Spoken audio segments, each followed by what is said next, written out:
Communication is everything. Some say it is the key to a relationship. Some say it is the key to a successful workplace. Some may even say that the right communication strategies will get you out of unwanted and unfavorable situations, or they might put you in them. The hard part is how to understand and accurately read communication, especially of the opposite gender. First of all, I'd like to thank you for listening to this speech. I'm sure you'll find it interesting, and I hope it makes you acknowledge some of the interesting information that you may have overlooked or just are used to since it's in the norm. So we all know that women talk more than men, right? Well, wrong, actually. This is just one of the many stereotypes. You may also be surprised to find out that men are actually more likely to interrupt women than they are other men. Or that may not surprise you. I guess it depends on the gender bias. Anyways, there are so many communication differences between men and women that you would not believe, whether they are speaking to the same or the opposite gender. Nelson DeMille once said, basically, all women are nurturers and healers, and all men are mental patients to varying degrees. I personally agree with this, but that's another stereotype. It's based on another stereotype, because women are stereotyped to be nurturers with passive communication skills and gentleness associated with everything that they say, while men basically could just be whatever they want. Anyways, studies have shown that at meetings, men nod their heads when they agree. If a woman is speaking and she doesn't see his head nod as he listens, she assumes that he either disagrees or is not listening. Studies have also shown that at meetings, women nod their head to show that they are listening.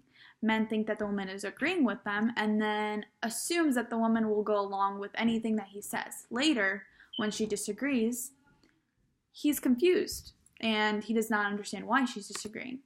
This happens a lot in relationships too. That's at a meeting, but that happens in real life too. That many relationships, I can tell you firsthand. But then again, men would deny all of this. Go figure. Like, for example, my ex-special guy friend. So I tried teaching him math. Worst experience of my life. He would act like like it was getting to him, like he understood what I was saying. But he really was just staring at me with this really blank stare, nodding his head. And I'm thinking, okay, he's nodding his head. He knows what I'm talking about. That was not the case. Later, I recognized that face to be his I have no idea what you're talking about face. And it might have contributed to why he is my ex-special guy friend now. But that's besides the point. Anyways, I believe that everyone should be aware of these differences so you can better understand and recognize communication differences, and you could better understand your partner, or in a workplace, you could have better understanding speaking with other people and first encounters. I feel like this is very important.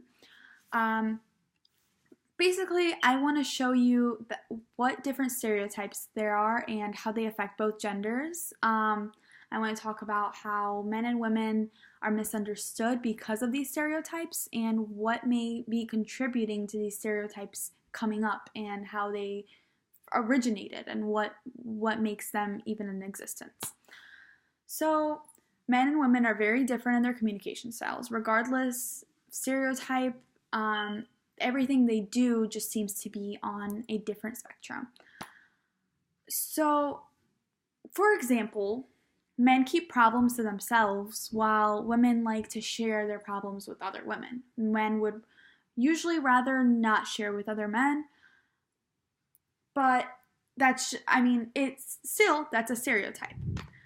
Another example is that men are more focused on status and dominance while women are relationship oriented and looking for ways to connect with other women. That could be very untrue. A woman could hold everything in while a man could want to speak and want to be understood. And this is where you start thinking, oh, he's a man, he does not want to talk about his feelings, which may not be true. That is because when men are stereotyped to be assertive, competitive, logical thinking, independent, while women are more passive, quiet, nurturing, intuitive. These are obvious stereotypes, but not everyone applies to them, not everybody fits in them, and they might cause problems. For example, if in a workplace, if a woman is establishing her role as a leader, if she is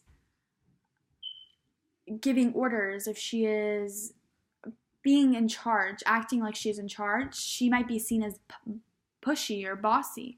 While if a man is doing that, he's seen as a leader. He's seen as being good at his job and good at what he does. The same way in a relationship, or not in a relationship, just in a man to woman conversation. If a woman is being nice, if she's being friendly, having a conversation, maybe giggling, laughing, whatever the cause, if she's being too much of it, she might be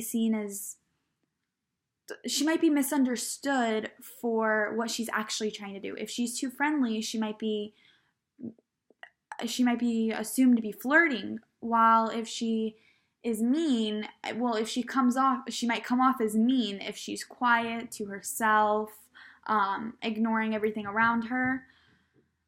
Those are stereotypes that men give women. That's out of experience. But same thing with men. They are expected to be a certain way. They're expected to be strong and emotionally strong. If a man is seen crying, he's automatically stereotyped to be a wuss, or, depending on the situation, of course. But this is just how this can affect people, and how it can make them feel like they're being judged and how they're misunderstood in their gender roles. So there are many reasons why these gender roles came about. The first that I see is there's many theories, scientific theories. The first that I know of is the social learning theory. Basically, as you grow, you are expected, you're modeled into and molded into this way that you're supposed to be, this way that you're supposed to act. Whether you're a female or a male, you should do these things and act this way. So then when most people are raised thinking, oh, this is how women are supposed to act. Women should be the nurturers, the carers. Women cry, men don't. This makes you grow up thinking that's the norm. But in reality, there's so many people who don't fit in those norms. And that's why these stereotypes come about. This is what you're supposed to be, and if you're not like this, then something's wrong with you. That's my theory. Other than that, society creates a lot of differences and so the way I'm going with this is that the social learning theory is basically society is generations growing into and creating a society where there are only specific roles associated with specific people and specific genders. And that's why people might feel out of place or might feel like they're being misunderstood. And that's where the gender roles differ, and that's where communication is imbalanced. I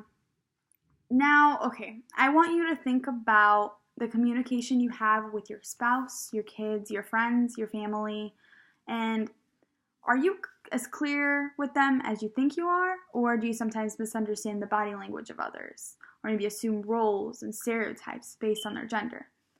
This happens a lot. Thank you, and have a blessed day.